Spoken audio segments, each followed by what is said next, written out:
Good day, good life mga paps. Ayan, meron tayong customer. Click, nagpa-install sa atin si Paps ng Pia, tapos sa X2, tapos syempre meron din kinabit dyan na charger. Tsaka ito kasama na rin dyan mga paps, yung RM bracket, napakatibay niya mga paps. Kaya kahit malalaking ilaw, kayang-kaya niyan. Ngayon, si George yung gumawa, ipapademo natin kay George. Unahin muna natin yung sa RM bracket, kung paano nyo in-install yan. So yun, yung RM bracket niyan, naka-mount dyan, kaya siya matibay kasi naka-mount dyan dito sa may chassis. Pinaka-chassis mismo meron yan sa chassis, saka meron yan sa headlight, okay? Yun. Kaya napakatibay niyan, kahit magpahatak ka dyan, dyan ka na magpahatak. Ayan, dako naman tayo dito sa So yun, sa yung switch ni Sir, napili natin yung switch, siyempre yung 3-way switch niya. Pagdating naman sa mga ganitong ilaw, kung hindi kayo magpapatay switch, ganito naman yung switch natin. Ang tawag dyan ay 3-way switch. Yan. Tapos, yun. Ang ginawa nating standard sa ilaw niya, syempre yung standard natin dito sa Paps install. Yung low beam niya, kulay puti. Yan. Ayan. Yan, kulay puti. Tapos, yung high beam niya naman, yung dual color, yung puti at dilaw. Ayan. Pasensya na kayo, medyo makalat lang doon kasi sunod-sunod yung customer natin. Kaya wala pa tayong time para maglinis. Pero mamaya linisin natin yan. Ulitin natin yung low beam Paps. Kulay puti. Yan, napakaliwanag oh. Yan. 90 watts yan na extra. Yan, 90 watts yan. Kung mapapansin nyo, napakaliwanag pa dito. Oh. Yan, oh. Kitang-kita pa yung araw.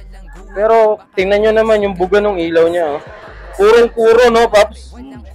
Ayan naman yung high beam niya, dual color, no? Tama. Ayan. Tapos, balita ko, nagpalagay din si Sir ng busina. Busina, oh. Yan, sound check din natin. Yung sa busina niya, eto. Stop. Loud horn. Ayan, hindi nagpalagay si Sir ng rapid, pero kung sakali man magpa-install kayo dito ng package, libre na yun, tama? Libre ang rapid, libre din yung horn passing. Horn passing, yan. Kung ipapalagay niya. Pero ilalagay naman natin yon, as is na ilalagay natin yon sa PIA lang. Kasi para yung stock mo, totally stock lang talaga. Pag magpa-registro ka, wala kang magiging problema. Oh, para kung ano man yung stock, yun na lang, hindi na natin gagalawin, no? Yes. Tapos, dagdag na lang din natin, Paps, yung sa charger. Yung soft touch charger na tinatawag natin. Yan. Ayan. Hindi mo na siya kailangan, hindi mo siya kailangan diinan. Kahit matas mo lang siya ng konti, mamamatay siya. Kumbaga sa cellphone, para siyang touchscreen, no? Naka-dual port na rin yan, Paps. Ayan, fast charger na rin yan. 3.0 siya, kaya fast charger siya. Oo.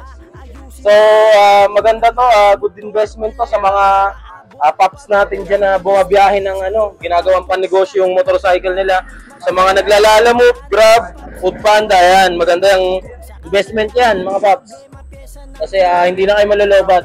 Hindi rin naman malakas kumonsumo sa yan. Hindi malakas kumonsumo sa battery, basta lagi, ang tip lagi dyan, basta nakabukas lagi yung makina. Kasi kapag hindi nakabukas yung makina, sinusiya mo lang yung motor mo, malolobatan ka talaga ng battery kahit okay? So yun, sa lahat ng mga gusto magpa-install ng ganitong setup, alam nyo na kung saan pupunta, dito lang yun sa Paps Install, Patero. Siyempre sa Paps Install, alagang Paps ka. God bless, peace out.